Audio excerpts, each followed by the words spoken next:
તમે આખા ગુજરાતની અંદર સદભાવનાના ઝાડવા જુઓ છો? એ જુઓ છો બધા?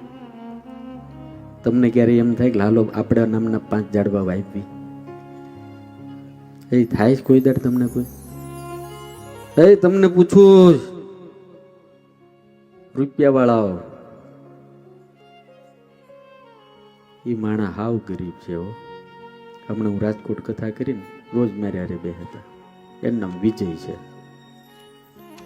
પૈસા નથી, પણ મનમાં હિંમત અને સમાજની સેવા કરવાની એટલી તડપ છે ને, એટલા માટે એ માણસ દર વર્ષે 1000 કરોડ રૂપિયાનો તો ખાલી ઝાડવા વાવે છે.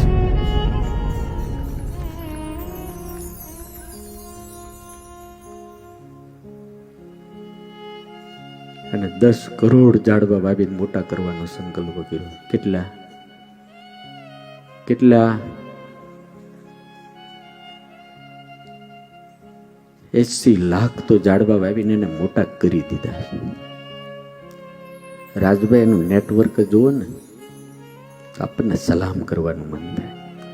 અને વૃદ્ધાશ્રમ ચલાવે છે એ વિજયભાઈ. કેવો વૃદ્ધાશ્રમ ખબર?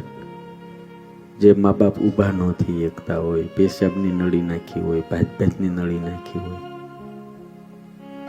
અને રાખવાના કેવી રીતે ખબર? દર અઠવાડિયે ગાયનું ચોખ્ખું ઘી મા બાપના તળિયે ઘસવાનું. કોઈ કપડા આપી જાય ને એને નહીં પહેરાવાના.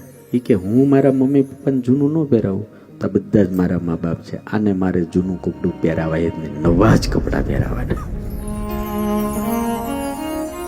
400 કરોડના ખર્ચે હમણાં વૃદ્ધાશ્રમનો બનાવે છે. અડધો તો બની ગયો. એવું નથી ભાઈ પૈસા વાળા હોય સેવા કરીએ કે હૈયામાં હિંમત હોય અને લોક ઉપર લાગણી હોય ને, ન હોય ને એ સેવા કરીએ કે દાનત અચ્છી હોની ચાહીએ. મારી તમને બધાને વિનંતી છે, આપણે કેટલું યોગદાન લઈએ છીએ આ પ્રકૃતિનું, કેટલું બધું. આ વૃક્ષ આપણને કેટલું ઓક્સિજન આપે છે, કેટલું બધું આપે. આપણી ફરજ નથી કે આપણે 50 વર્ષ થયા હોય તો 50 ઝાડવાનું યોગદાન આપીએ? લેલે જ કરવાનું, લેલે જ કરવાનું, લેલે જ કરવાનું. પૃથ્વી પાણી આપે, વૃક્ષો ઓક્સિજન આપે, સૂર્ય પ્રકાશ આપે. આપણી કોઈ ફરજ જ નથી. નદીઓ વહે છે માણસ માટે, ગાયો દોવા દે છે આપણા માટે. આબના થાંભલા